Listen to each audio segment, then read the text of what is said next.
an interview with another author. His name is Stuart West. He wrote a book called Corporate Wolf. Read it, loved it. You guys should check it out. It's cool, it's horror, it's scary. Speaks a little bit of something about society right now. So since we're all in a quarantine, we're going to try this as a long distance interview. I am in Florida, and I'm going to interview Stuart, who is in Kansas. So Stuart, tell me, looks like you have quite the writing career so far. What kind of books do you write? Tell us a little bit about them. You know, I write stuff that interests me. That's what keeps me interested. If I wrote in just one genre, I think it'd get kind of boring after a while. So I write a little bit of everything, stuff that interests me. I got just so happen to have some books here. I write thrillers. This one's the second book in my Secret Society trilogy. It's a black comedy about serial killers. They're the good guys. There's Twisted Tales from Tornado Alley. It mixes my two favorite genres, horror and humor. It's my short story collection and vanity project. Corporate Wolf, the book we'll be discussing today, of course. It's kind of autobiographical, but we'll get into that later. There's Dread and Breakfast, possibly my most popular one. And hey, that cover kills it, doesn't it? That's by Jeffrey Koch. He's an awesome artist with Grinning Skull Press. I do young adult. There's Tex the Witch Boy, my very first book. Kind of proud of it. Not so much the writing. Peculiar County, a nostalgic ghost story, murder mystery, young adult, coming of age, kitchen sink gizmo. I don't know, whatever. There's my ongoing Zack and Zora books, which are mystery comedies about a male stripper, but don't call him that. He prefers male entertainment dancer and his much, disgusted sister, Sleuth, and virtually always pregnant. And she has to get him out of trouble. Why, I've even written a children's book. Don't put gum in the fishbowl. Now you'll see the name there is Wesley Stewart. That's me being cute. Alright, in Corporate Wolf, looks like you blend together mystery, comedy, and horror together pretty seamlessly. So tell me, do you find it easy to blend those different elements together? I enjoy writing what I'd like to read, which is probably one of the reasons why I'm not a best-selling author. My two favorite, of course, is humor and horror. And when I get to combine the both, which I do often, there's nothing more fun to write. There are only two genres I don't ever want to tackle, and that's science fiction. And I like some science fiction, but I'm just much too lazy to do all that scientific research, and I didn't do so well in science in school. And erotica. I don't want to write erotica. I don't mind it. I'm not a prude. It's just, honestly, how many different ways can you describe genitalia? So the story is Werewolves Meet Wall Street. It's quite a cast of characters, so tell me, did some of those people that you work with kind of influence the characters in this book?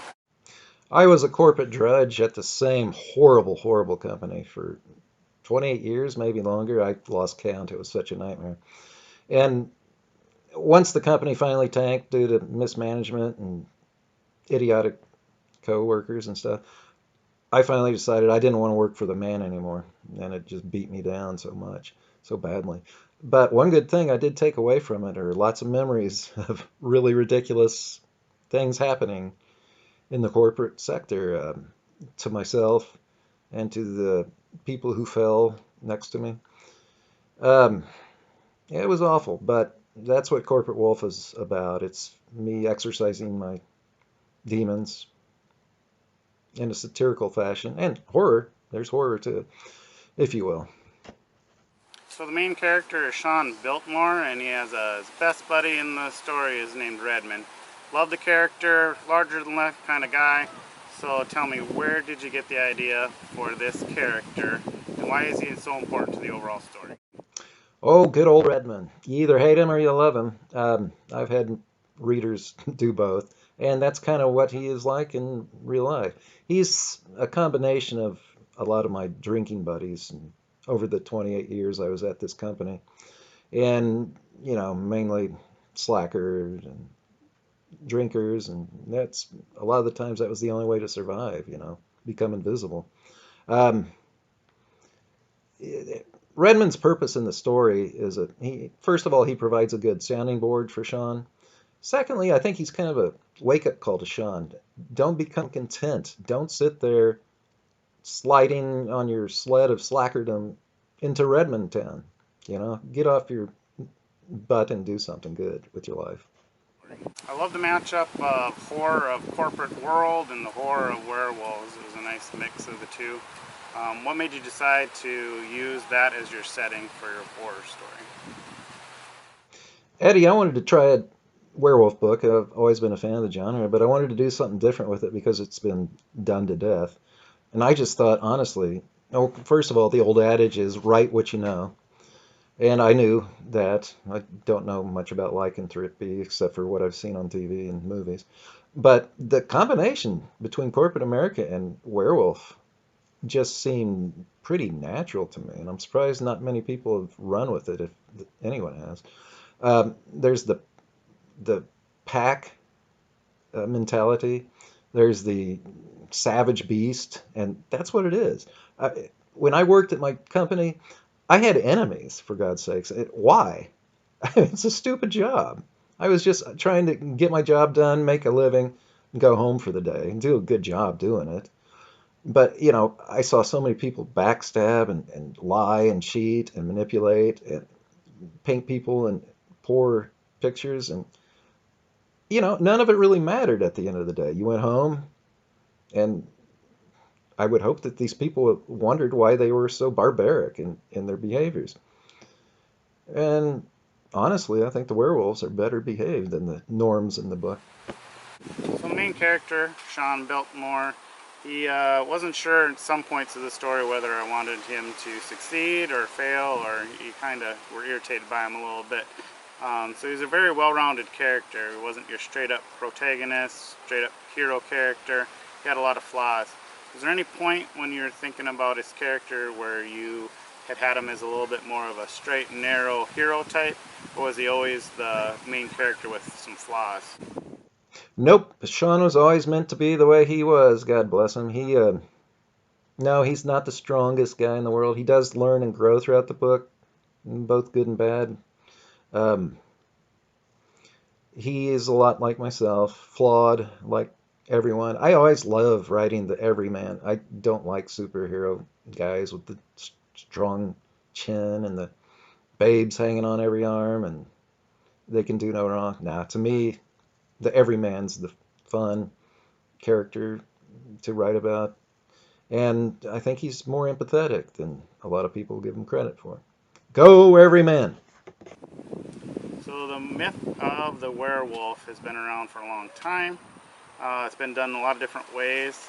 I like your fresh take on it. It kind of speaks to society as we know it right now. Why do you think stories like this are so timeless? Personally, it's my inner 7-year-old boy says, werewolves, cool!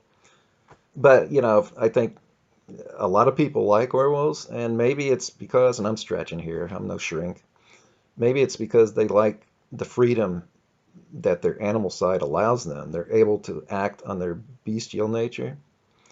And come to think of it, that's happening quite a lot right now in America. Is there any of the character of Sean Biltmore in Stuart West? Any howling at the moon? Not so much howling at the moon. Hair clogging up the drain, yeah, well, back when I had hair. But, I am absolutely Sean, except for the fact that he was, for better or worse, having better luck with women than I usually did. Um, it is my story, and it's probably more than anybody would ever want to read because, frankly, I'm painfully boring. Just ask my wife. Again, I like the setting of corporate America. Part of the story goes through werewolves wreaking havoc in office buildings and yoga studios and gyms. How fun was it to let loose a traditional horror movie in a new setting? We're talking big time fun, Eddie. I mean, one of the springboards for Corporate Wolf was several years ago when I first heard about goat yoga.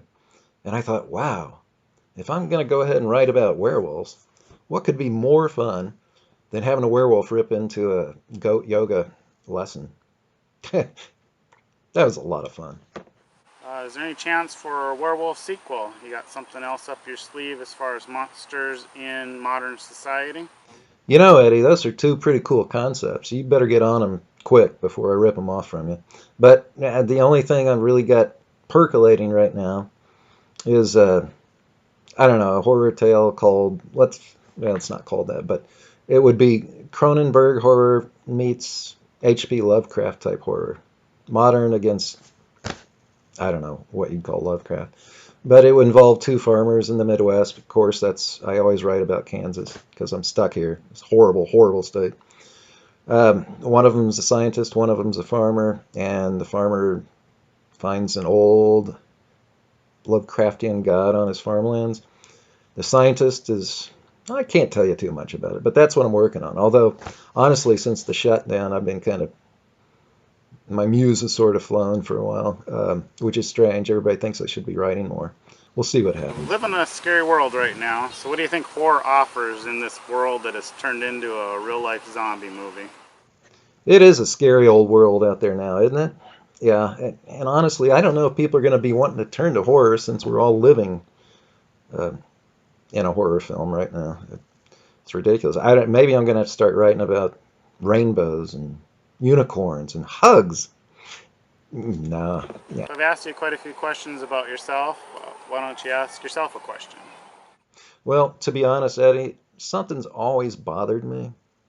It's weighed heavily on my mind. And where do birds go when they die?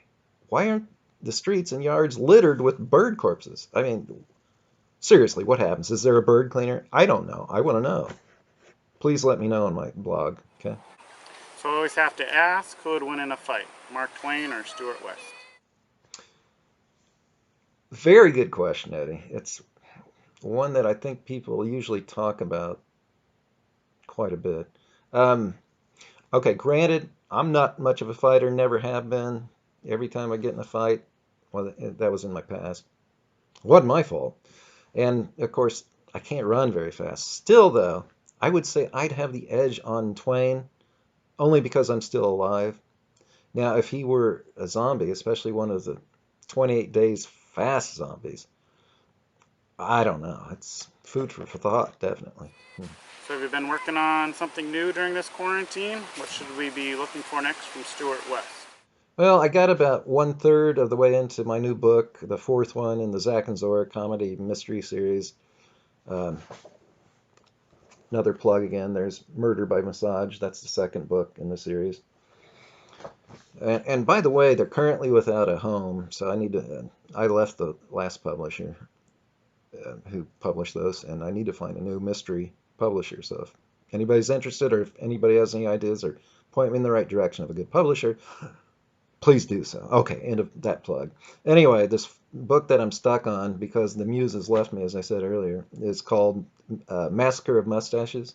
Lots of comedic hijinks, lots of mystery, lots of being stuck right on a third of it. I hope to get back to it soon. All right, well, thanks for this quarantine interview across half the United States. Thank you, Stuart West, for all the answers. Get his book, Corporate Wolf, from Grinning Skull Press. Great book. I enjoyed it a lot. Kept the pages turning with all the action. Hey, thanks, Eddie, for letting me bend your ear and the people who listen to your video blog.